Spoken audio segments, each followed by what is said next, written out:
Hello and welcome to FPL Mate, your best mate for FPL content here on YouTube. Now today I've got for you a Game Week 34 plus preview video, and I've gone pretty wild collecting stats and stuff for this video. I've actually spent quite a lot of hours gathering information and stuff for this video, so if you do have time, please do click the like button, show your appreciation, maybe even subscribe if you're new around here.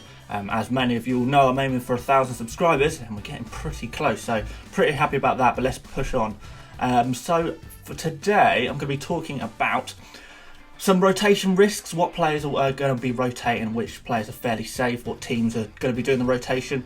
And we're going to be looking at the relegation battlers and what they're all up to. Is it worth investing in any of their players? We're going to be looking at the whipping boys, teams that we might want to be targeting for our captaincies and for players we want to bring in.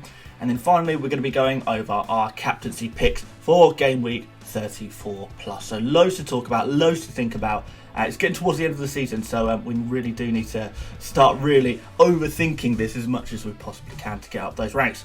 So let's start off with rotation risks. Now, a few people have asked me on Twitter about any teams that might start rotating a little bit more as they have less to play for, any teams that will be sticking with their current 11, and I think there's loads to talk about here really. So what I'm going to be talking about is Liverpool and Man City really. These are the two teams we're thinking to the most degree having nothing to play for. Liverpool have won the title already. Manchester City are locked in the top whatever. It doesn't really matter because they can't get European football. We assume they can't get European football, but even if they can, they're pretty safe up the top there as well. And they're always a risk anyway. So let's start off with Liverpool. So Jurgen Klopp has said that it's not possible to field the same 11 every game due to the scheduling. There's sort of 3 days between each game for Liverpool, which is pretty tough. So they're going to have to rotate, even though Klopp did say he's going to be fielding the strongest team he possibly can. We've already seen now with the game against Villa, Liverpool have started to rotate. So as expected, there were 3 players rotated against Villa: Origi, Keita and the Ox. All came in for Firmino, Henderson and Wijnaldum. So there was 3 changes there. We probably expect a different 3 maybe next game, maybe a different 2. We'll have to see, but there is going to be a little bit of rotation. I think the first major casualty of this has been Firmino. I think Firmino is something like 10%, 11% ownership, so a lot of people would have seen Firmino unfortunately not pick up as many points as you would perhaps hope due to him starting on the bench and coming on. So Salah I expect him to continue to play since he's chasing the golden boot. You've probably heard this so many times. Klopp, being the romantic he is, he's going to want players to achieve their personal goals, just to keep morale up. He's all about morale. So Salah is going to be probably the safest of all of the attacking options at Liverpool. Harvey Elliott and Curtis Jones are expected to get minutes, and not just for the medal, but also because they're players with a lot of potential and they need to play, and what better opportunity to give them some game time in the Premier League as to when there's nothing to play for. So they're going to be playing, and they're both wingers, so potentially risking Salah and Mane's places a little bit there. Minamino also expected to get more minutes. Obviously he's another player, a young player with potential that has been brought in for a very good reason. Again, he is going to be taking up those winger spots, maybe challenging Firmino for his spot, as Origi already has. So there's a little bit of competition up there. And Nico Williams is also expected to get some minutes at right back. We know Trent Alexander-Arnold obviously plays right back. So Nico Williams could potentially come in there for maybe 1 or 2 games between now and the end of the season. So that is a slight concern. But I think overall, Liverpool are likely to bench, 1 out of 3 of their forward 3 players, so out of Mane, Salah and Firmino. Probably most games of the 5 remaining, one of them is going to be absent. Some games they might play all 3, and in Game Week 38 it could be that they only play 1 of the main 3 out of 3 just because it's the last game. And the last game of the season, typically teams with nothing to play for will field very, very weak teams / young teams, however you want to look at it.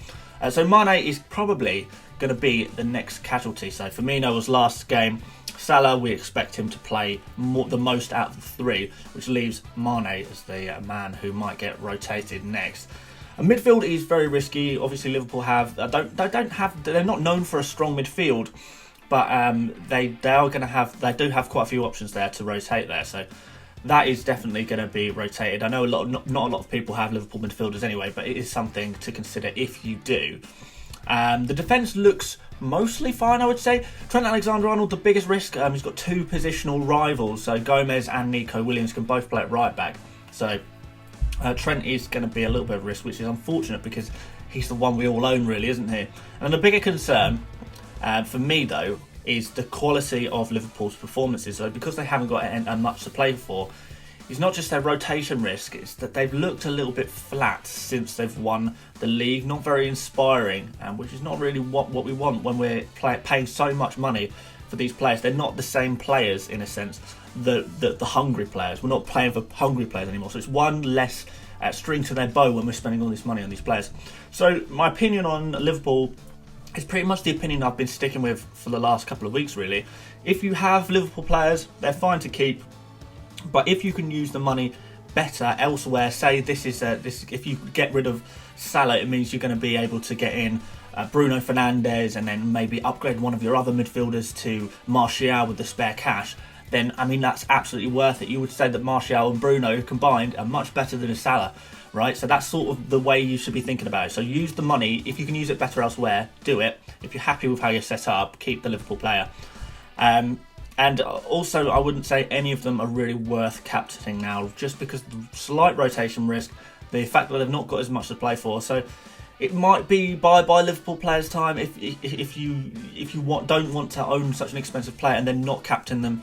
You want to look at premium assets elsewhere, then it could be buy for Liverpool players. But I don't think there's a massive harm in keeping maybe one or two. Definitely not for the triple up, I don't think.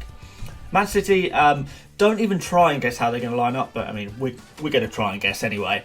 So Jesus historically has always been pretty nailed when Aguero is injured, but he is performing pretty poorly. I don't know if you've been watching much of Gabriel Jesus, but he's just not looking quite at the races yet. He's had some very good chances and he's not finished them, which is sort of disappointing. So I don't know if maybe that's going to factor in and maybe City go with a false nine just because Jesus isn't doing the business right now.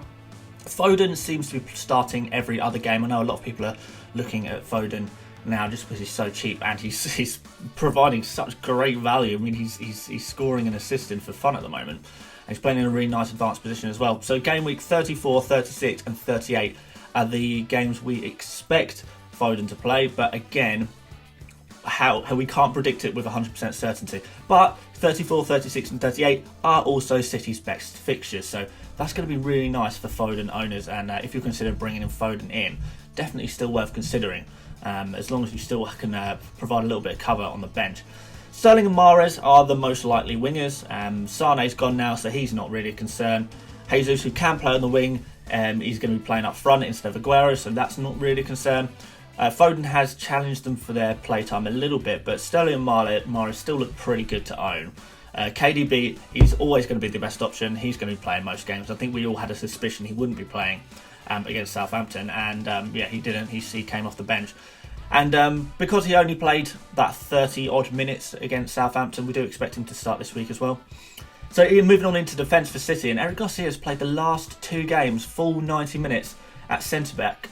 He's a 0.4% ownership and 4.5 million, so that could be a little bargain in defence if you fancy going that way.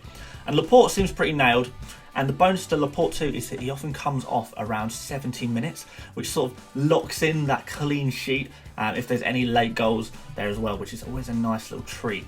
And then Edison obviously seems pretty nailed as well. I mean, he's the main keeper. You could possibly see Bravo come in for the last game of the season or something like that, but we think Edison is gonna stay in the team as well. So yeah, nothing really different for Man City, really. Same old business. Horrible rotation. Pep Guardiola, the bald fraud. So, moving on from bald frauds to bold fjords. If there's any man who is the opposite of Pep at the moment, it's got to be Ole Gunnar Solskjaer. Now, for Manchester United, Ole Gunnar Solskjaer has named the same starting 11 for 3 consecutive games. They have something to play for, so they are going to be fielding a strong 11. And the only concern is, well, it's not really a concern, it's more of something to be aware of, is Solskjaer's press conferences are not to be trusted. He will mislead you every time, he'll say, or a couple of players, well, we need to look after them, we need to rest them, and then he'll just name the same 11 again. So I do think he plays a little bit of mind games in the media to try and throw Manchester United's opponents off. So I think we need to make sure that we're not getting fooled by him too. So don't listen to Solskjaer's press conferences and just go with your gut. Unless he says someone is like explicitly injured, then obviously that's a little bit different. Rotation risks at Manchester United, I guess. Small rotation risk with Shaw for Williams. Greenwood, minor rotation risk against Dan James. Dan James is better against teams that are push forward and attack, so Manchester United can counter-attack with Dan James's pace. But there's not really any games like that left. Manchester United's remaining games are all going to be against teams that are going to sit back and fairly weak opponents as well. So it might be Greenwood every single game, but I wouldn't be surprised if Dan James comes in for one of them. Matic is a rotation risk, but I mean, if you own him, then you're probably beyond help FPL wise. Who would play Matic? Even if he did get a few points in the week, it's just don't avoid CTMs. We all know this. But overall, Manchester United is a safe team to invest in. I'm not going to go through the whole league. That seems a bit silly, but as teams have less and less to play for, or the closer to the end of the season it becomes, the more rotation there will be. So you need to keep an eye on who's still chasing something and who has nothing left to play for. So if a team slips back in the race for top four, they're perhaps going to start rotating. If a team is well and truly in the top four, no chance of them dropping out, they're going to start rotating. So it's the teams on the peripherals of these either Europa League places, relegation places, and Champions League places. These are the least likely teams to rotate and therefore the safest teams to invest in. So yeah, teams that are going to go to the wire will continue to field their strongest 11, generally speaking. So those are the guys we're going to want it for this final running. Now let's go into the relegation battlers, and should we invest in them? We spoke a little bit about this before. We said, let's look at the relegation battlers. They're all going to be going for it. Let's get in Timu Pukki and Cantwell and players like that. And it's sort of not quite gone to plan, has it? So it looks to me like some teams are down there because simply they just don't have the quality. It wasn't because they weren't trying enough. It wasn't because they needed something to play for. They needed to go down to the wire. It's just because, unfortunately, they're not quite up to the standard of Premier League. And I'd put those teams as Norwich and Bournemouth, who do, unfortunately for them, look doomed to go down. So FPL-wise, both of those teams, the whole squad are pretty much are just an avoid for me. Watford have also been pretty disappointing, actually. I think we all expected a little bit more from them, but they have conceded 6 goals in their last 2 games, which is rubbish defensively. And then there's no standout attackers as well, which is the more worrying thing. So Sarr has disappointed so far. I know a lot of people had Sarr. I think he's had 1 shot so far. Deeney has only had 3 shots so far. This is since the break. So 4 games, 3 shots. That's really not very good for a striker. And then they're just sort of lacking in attacking threat in general. So there's nothing really there attacking-wise or defensive-wise that I really would be looking at. But they are difficult to write off entirely. I don't know why. It's just something about Watford. Something makes you think they could turn it around, but it's not looking too great for them either. Teams that are showing promise, on the other hand, are Aston Villa and West Ham. So Villa have improved defensively massively enough, but not enough to consistently keep clean sheets. So even though they have improved defensively, only conceding sort of 1, maybe 2 goals a game, they're not getting any clean sheets. So they passed the eye test on defensively, but I don't think I'm confident in investing in their defence. Attacking, they're massively underperforming as well. So they've got 5.4 expected goals in 5 games, and yet they've only scored 2. Samata's sort of gone out of favour completely, and they are depending on the young Keenan Davis, who is he's 4.3 million and he's listed as a midfielder. He's their biggest goal threat in the team right now. So he, out of all the Aston Villa players, I would think he might be worth looking at just as a cheap 4.3 million midfielder if you want an enabler, if you want someone to come in off the bench just in case. If you're playing your bench boost and you need that final attacker, Davis might be the one to look at there. And then we'll talk a bit more about their defence in a minute, but we'll move on to West Ham. Awful in defence, as usual, but they have been very promising in attack, particularly in the last 2 games. So since the break, they've played Spurs, Wolves and Chelsea, which have been really, really tough fixtures. But now going forward, they have really nice fixtures. So they play Norwich, Watford and Villa in their final 5 games. Manchester United being the only tough game left, and then they've got Burnley as well, who can be a bit tough to play against for an attacker anyway. So the players I'm looking at from West Ham are Jared Bowen, 3 assists in his last 2 games, and the out of position Antonio at 6.9 million. He's playing up front whilst Haller is injured. I don't know if that's going to change when Haller comes back in. But 6.9 million as a midfielder who's actually playing up front. He's got 2 goals and an assist in the last 2. And he's looking like a really great option as well. It'll be a real punt, but Soucek at 4.8 million. He looks like a cheap punt, and he seems to be scoring some goals in set pieces. So he scored 2 and 2 in set pieces. And you might remember Soucek also got a goal disallowed from I believe it was a header he scored the other week as well. So they look to be West Ham look to be aiming at Soucek when in set pieces, corners in particular. So there could be a little bit of goal threat there. He's a big lad. So yeah, cheap option, bit of a punt, but possibly. West Ham will be going for it 100%. They're going to be going right to the wire with the relegations by the looks of things. I think there's some really, I mean, they're differential options, which is what I like so much. So they are going to be able to help you get the edge there. So West Ham are the team I would most look at in attack for out of the relegation threatened teams. Other teams are probably safe, like everyone above those 5. Probably all good at this point. So yeah, those are the teams that I'm looking at and considering, and yeah, West Ham are the only ones that stand out. Okay, so next I'm going to be talking about whipping boys. Now, when I say a whipping boy, I mean a team that is typically defensively poor, a team that you can score a lot of goals against. The kind of teams that you would look at. You look at your squad and think, who is playing one of these whipping boy teams, and then I can captain this player, and they can score plenty of goals, get some assists, and really get some high scores. And also, if you're just considering owning a player for a game week, you want to own them for a game week where they're playing against one of the whipping boys, particularly if it's an attacking player. So this section is kind of about that, but also kind of about people. People are annoying me a little bit at the moment. I'm not going to lie. I keep talking about how good Villa have been defensively, and I'm still having people say, well, yeah, they were good defensively last week, but this team, it's going to be different this time. This time, Wolves are playing Villa. They'll really do them. This time Liverpool are playing them. They'll really get at them. And it's not happened so far. And for some reason, people still think, well, it's Manchester United's turn. Now they will really do them. And people are saying things like, well, Villa have conceded the most goals in the Premier League. That doesn't just happen by accident. But things change in FPL, and we need to keep on top of these things. And hopefully on this channel, I'm going to help you to keep on top of these things and to get the advantage over people who perhaps don't think about these things in the same way as someone who is desperately passionate about FPL to the point where it's actually sad, and I'm actually a little bit of a loser for it, but whatever, I love it. Let's look at some stats with the 3 whipping boys and let's compare them to Villa so we can see who we want to be targeting. And yeah, no surprise, it's not Villa. So goals conceded: Villa 6, Watford 8, which is the 3rd worst.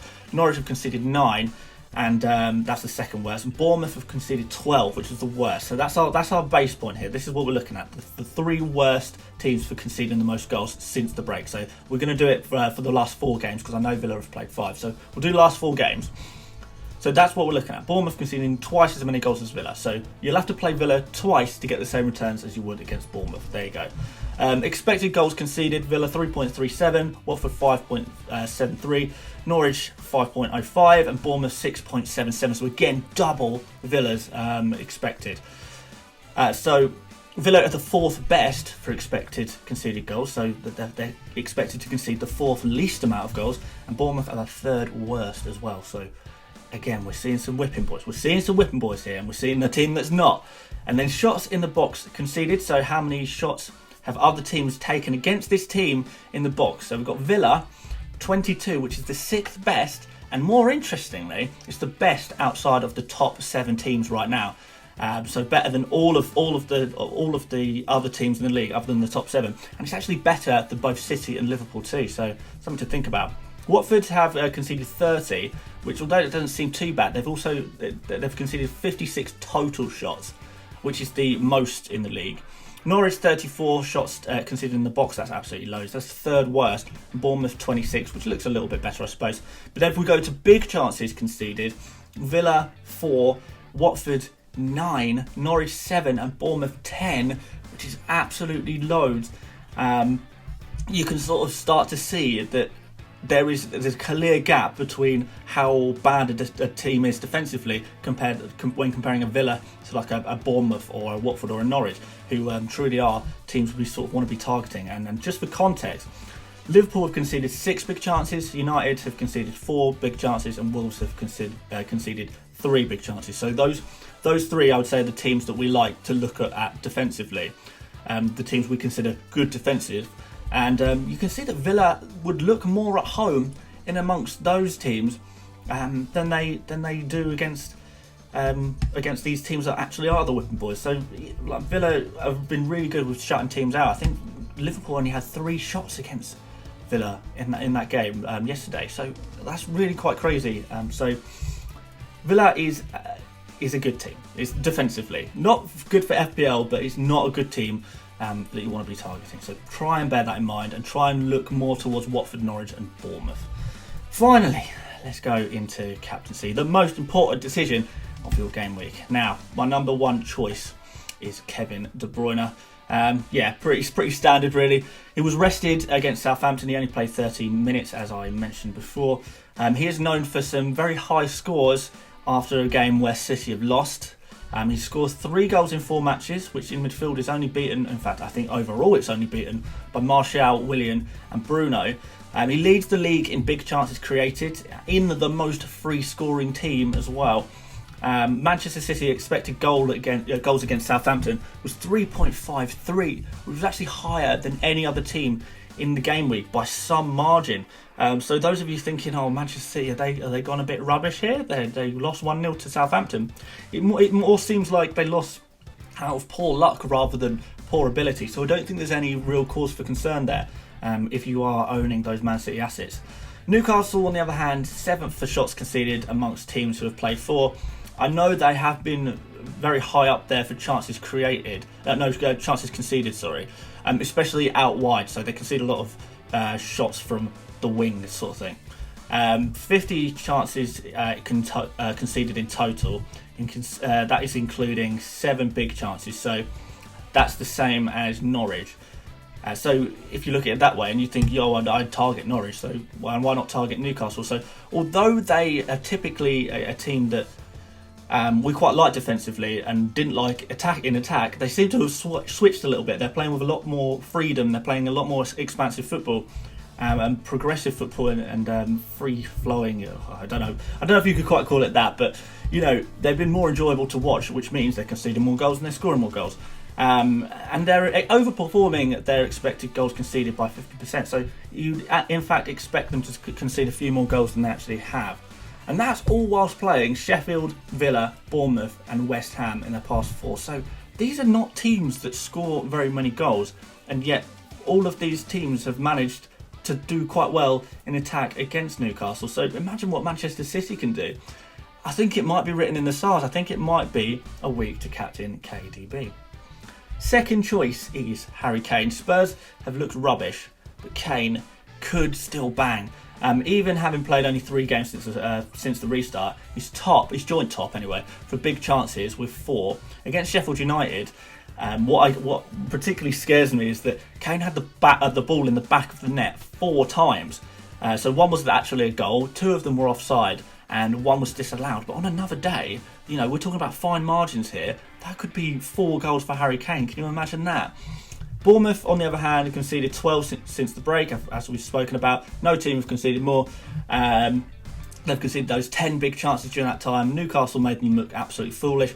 And United, oh my God, it embarrassed them in terms of defence. So Kane is going to be the one player who I would be particularly fearful about in this game week. He could be on for a bit of a cricket score here.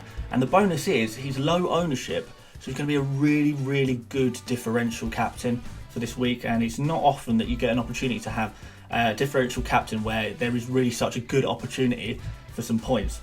Because usually the players that are capable of scoring all those points are so highly owned that they're not a differential captain. And then finally, Bruno Fernandes. I know he's playing against Villa, but 2 consecutive 15-point game weeks. You can't ignore it, can you? He's the top scoring midfielder since the break. With 4 goals, and only 3 players have created more chances than his 9. Manchester United are the second highest scoring team since the break. Villa defensively, like I said, they're a new team since the break and have been a bit of a captaincy trap. So if you think about players that a lot of people have captained against Villa, hoping someone can get something against Villa. So Salah got 6 points in game week 33, possibly quite fortunate to get those 6 points. Jimenez with 2 points in game week 32. So, you know, there is some things to be tripping over. There's some banana skins, if you like, here, and yeah, I'm not sure I want to be hopping on that banana skin. I'd rather captain KDB or Kane, but you know, it's still worth mentioning just because how good Bruno is. But adding to that, Bruno will be incredibly heavily captained by, I don't want to say amateurs, but people who aren't thinking about what Villa are like now, people who still assume that Villa are the whipping boys. So it's going to be a good opportunity to get ahead of the players, your competition, who aren't thinking about this perhaps as much as you can. Now you've watched this video, or perhaps you already knew all this, in which case I'm preaching to the choir. Let's captain KDB or Kane.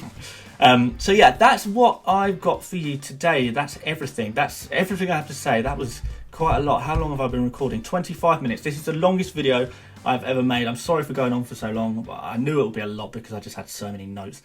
But there you go. Thank you so much for watching. Subscribe if you're new around here. Please leave a like, because I mean, by the time I've edited this video, this would have been a couple of, maybe even more than a day's work into one video. Oh my god. So there you go. Thanks for watching, guys, and I'll catch you on the next one. See you later, mates.